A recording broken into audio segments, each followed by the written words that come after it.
बोलो जयकारा बोल मेरे श्री गुरु महाराज की जय। श्री नंगली निवासी भगवान की जय। श्री परमहंस दयाल जी महाराज की जय। श्री नंगल विहालन भगवान की जय। श्री परम गुरु भगवान की जय। जय सच्चिदानंद जी। निस्पृह व्यक्तित्व। श्री परमहंस दयाल जी महाराज को किसी प्रकार का बंधन, यहाँ तक कि चेला बनाना भी पसंद न था। कहते थे, प्रभु की महिमा सुनाना मेरा काम है। कुदरत ने जिस काम के लिए हमें भेजा है, हमें पूरा करना है। बाकी ना मैं किसी का गुरु हूँ, ना कोई मेरा चेला। मैं तो खुद ही जमाने भर का दास हूँ। पूर्ण ब्रह्म कहीं कहीं गुरु बनकर पूजा जाता है, तो कहीं चेला बनकर मानता है।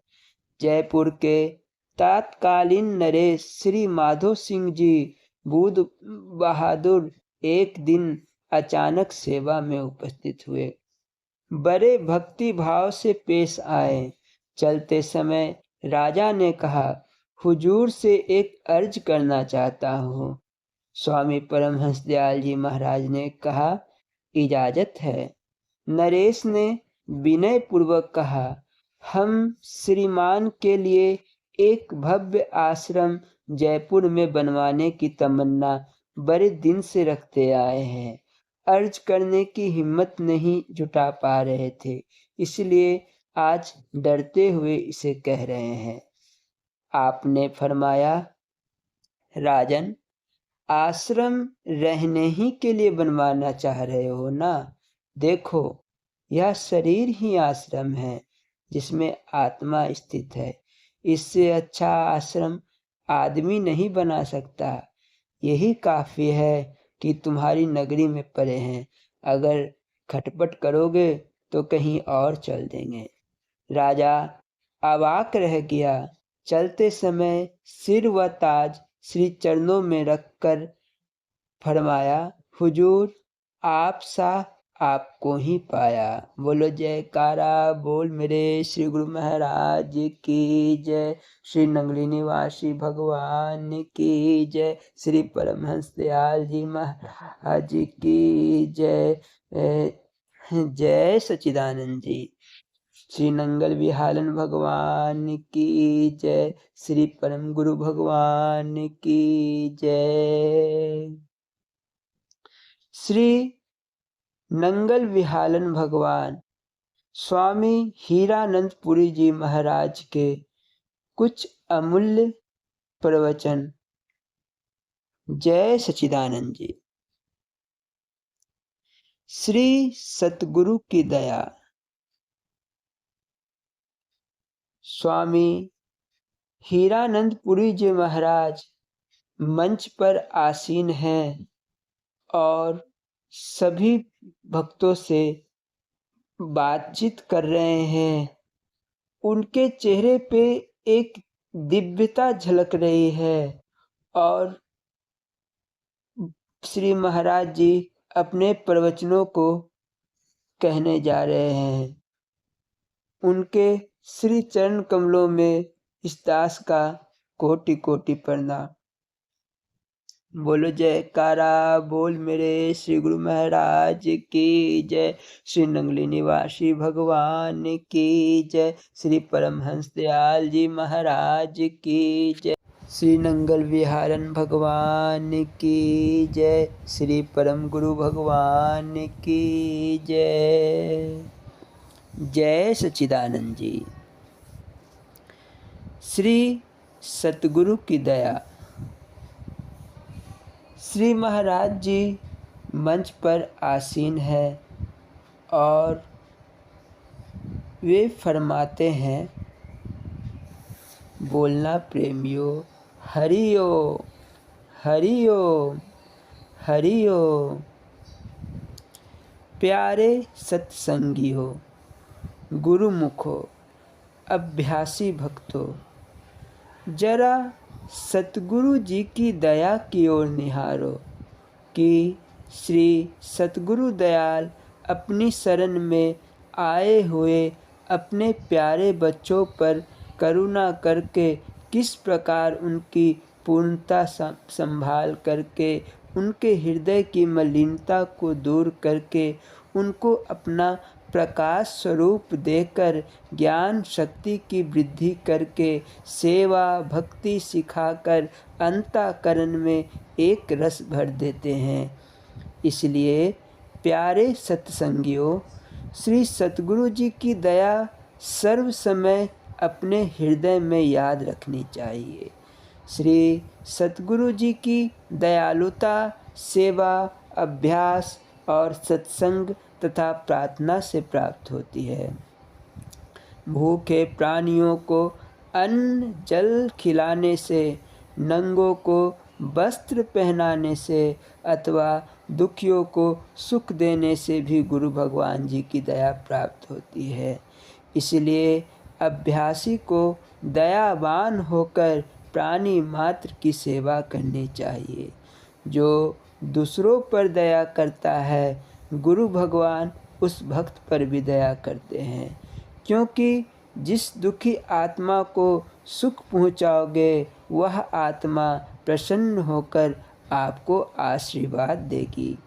उसके आशीर्वाद से भी अभ्यासी के बहुत से पापों व दुखों का नाश हो जाता है और सुख शांति व अभ्यास की शक्ति प्राप्त होती है।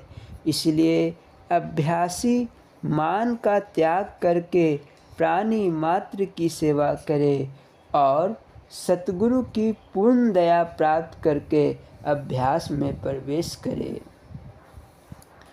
गुरु दया से पाइए भक्ति मुक्ति भगवान, हीरा सतगुरु दया से वासा को निर्वाण।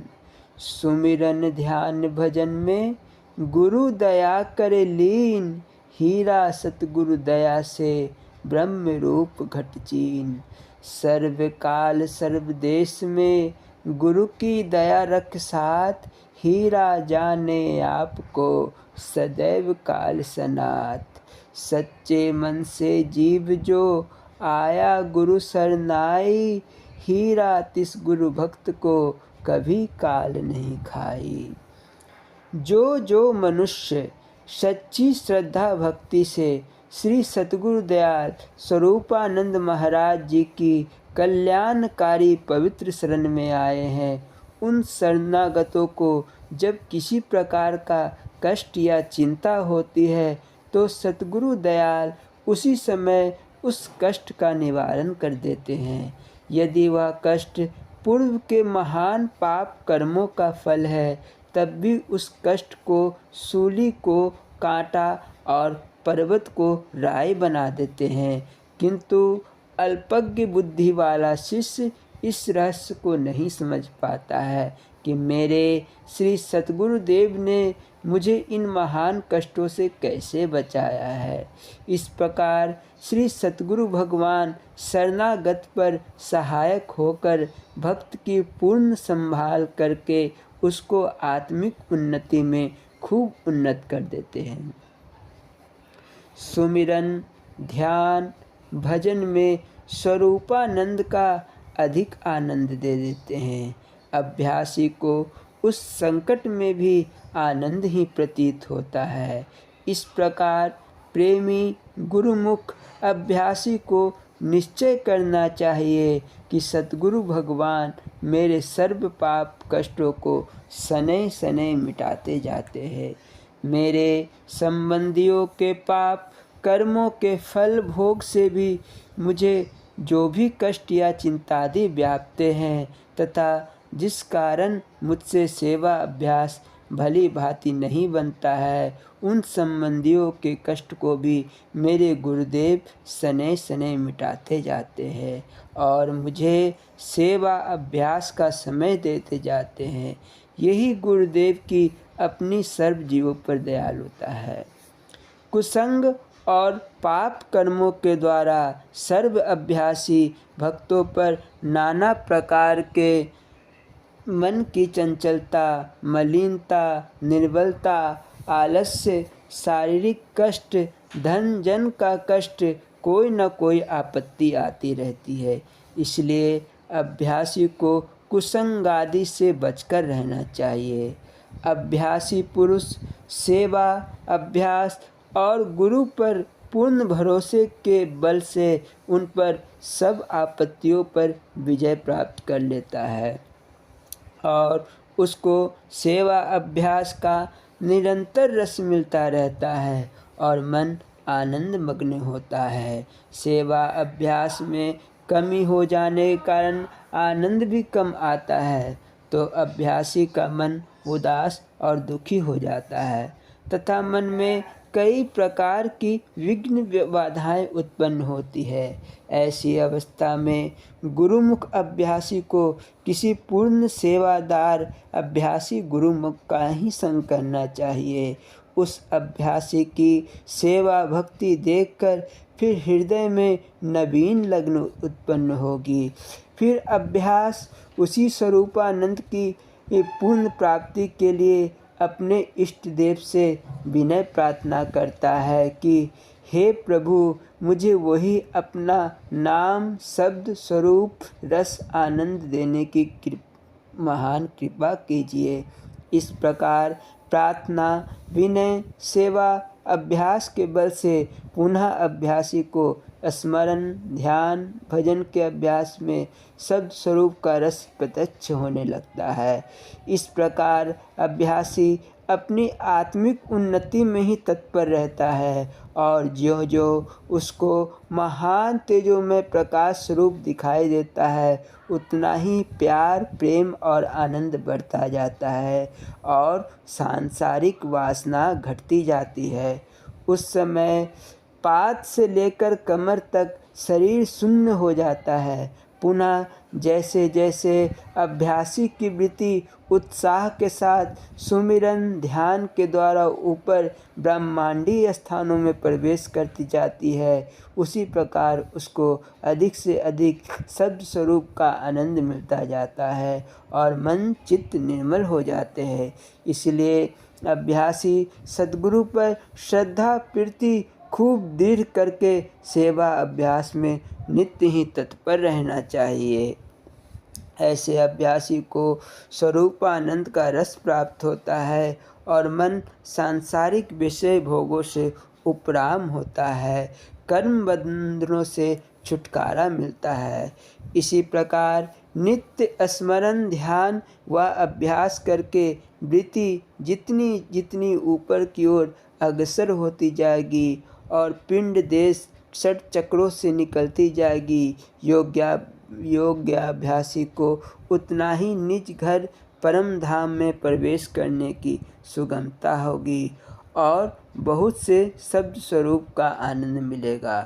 प्रभु चमत्कार के दर्शन पाकर अभ्यासी दृढ़ लगन व प्रेम सहित सतलोक की ओर प्रवेश करेगा, जहाँ सतपुरुष नाम का परम धाम है। वहाँ पहुंचकर शब्द स्वरूप का महा आनंद प्राप्त करेगा और संत सद्गुरु दयाल पुरुष अपनी अत्यंत दयालुता से उस अभ्यासी शिष्य को ऊंचे से ऊंचे आनंद में महाचेतन प्रकाश धाम में निवास देंगे। ऐसे इस पूर्ण गुरुमुख सदाचारी आज्ञाकारी अभ्यासी पर सद्गुरु सर्व समय दयालु रहते हैं। यह दशा तो तीव्र अभ्यासी की है और जो अभ्यासी मंद प्रयत्नशील है उसकी वृत्ति भी स्नेह स्नेह निष्काम सेवा, सुमिरन, ध्यान, भजन के द्वारा शब्द स्वरूप की ओर अग्रसर होती जाएगी। अभ्यासी को चाहिए कि सेवा अभ्यास सत्संग में किसी प्रकार से भी कहीं बाधा न आने देवे। यह न हो कि आज किया और कल न किया। सेवा अभ्यास को ही अपना परम कर्तव्य जानकर नित्य ही तत्परता से संलग्न रहना चाहिए। ओम शांति। बोलो जयकारा बोल मेरे श्री गुरु महाराज की जय। श्री नगरी निवासी भगवान की जय।